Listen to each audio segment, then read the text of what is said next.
కూటమి ప్రభుత్వం వచ్చినప్పటి నుండి మా కుటుంబాన్ని టార్గెట్ చేసింది. నా తండ్రి భాస్కర్ రెడ్డిపై పోక్సో కేసు పెట్టారని చివరెడ్డి భాస్కర్ రెడ్డి రెండో కొడుకు హర్షిత్ రెడ్డి వాపోయాడు. లిక్కర్ వ్యవహారం మమ్మల్ని చాలా బాధించింది. లిక్కర్ వల్ల మా తాత బాబాయిని కోల్పోయాం. లిక్కర్ జోలికి వెళ్లకుండా వేరే వ్యాపారాలు చేసుకుంటుంటే అక్రమ కేసు పెట్టారని హర్షిత్ రెడ్డి ఆరోపించారు. పోలీసులు అక్రమంగా పెట్టిన కేసులపై న్యాయ పోరాటం చేయడానికి సిద్ధంగా ఉన్నామని హర్షిత్ రెడ్డి విజయవాడలో అన్నారు. అక్రమ అరెస్టు గురించి చేశారనేసి ఈ లెటర్ని అన్ని పత్రికా మిత్రులకు అందరికీ ఇవ్వడం జరుగుతుంది. నాన్నగారి తన చేతుల మీద రాసిన లెటర్ ఇది. ఏ విధంగా ఈ పోలీసులు కుట్రపూర్వకంగా చేశారో మొదటి నుంచి రాయడం జరిగింది. ఇవన్నీ కూడా ఒక్కొక్కరికి ఒక కాపీ ఇవ్వడం జరుగుతుంది. ఖచ్చితంగా వీటి మీద మేము గట్టిగా ఉండటం కూడా తెలియజేసుకుంటున్నాను. బలవంతంగా ఏదైతే వాళ్ళ దగ్గర చేయించారో, ఇప్పుడు ఒక గన్మ్యాన్ ఒప్పుకున్నానని రాసిచ్చారు. ఆ గన్మ్యాన్కి ఈ రోజున ఇమీడియట్గా 60% శాలరీ ఇంక్రిమెంట్ ఇచ్చారు. ఒక గన్మ్యాన్ ఒప్పుకోలేదని చెప్పి ఈరోజు తిరుపతిలో ప్రభుత్వ ఆసుపత్రిలో ఈరోజు ఆయన ఉన్నారు.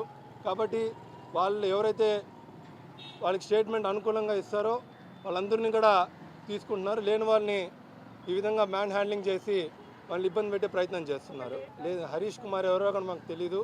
అతని పేరు కూడా మాకు తెలీదు. లేదండి, అతను ఎవరో కూడా మాకు తెలీదు. హరీష్ కుమార్ అనేసి లేదండి. మేము ఎక్కడా కానీ ఒక్క రూపాయి కూడా మేము చెప్తున్నాం.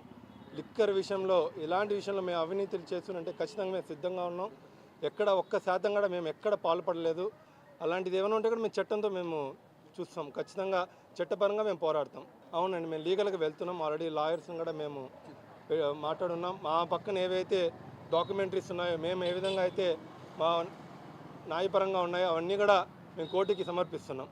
అన్నీ కూడా ఒకటండి, లుకౌట్ నోటీస్ అనేది ఎప్పుడన్నా ఎఫ్ఐఆర్లో పేరు పెట్టిన తర్వాత లుకౌట్ నోటీస్ ఇస్తారు.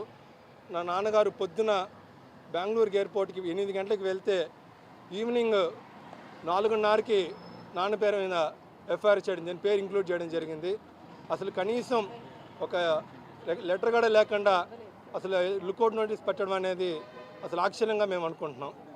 మాకు ఎలాంటి ఇంటిమేషన్ లేదు. మేమే చెప్పాం, మాకు నోటీస్ ఇస్తే మేము సిట్ ఆఫీస్ ముందరే వచ్చి కూర్చుంటాను, దానికి సంబంధించినట్టు నేనే ఎంక్వైరీకి హాజరవుతాను ఆ నాన్నగారు చెప్పడం జరిగింది.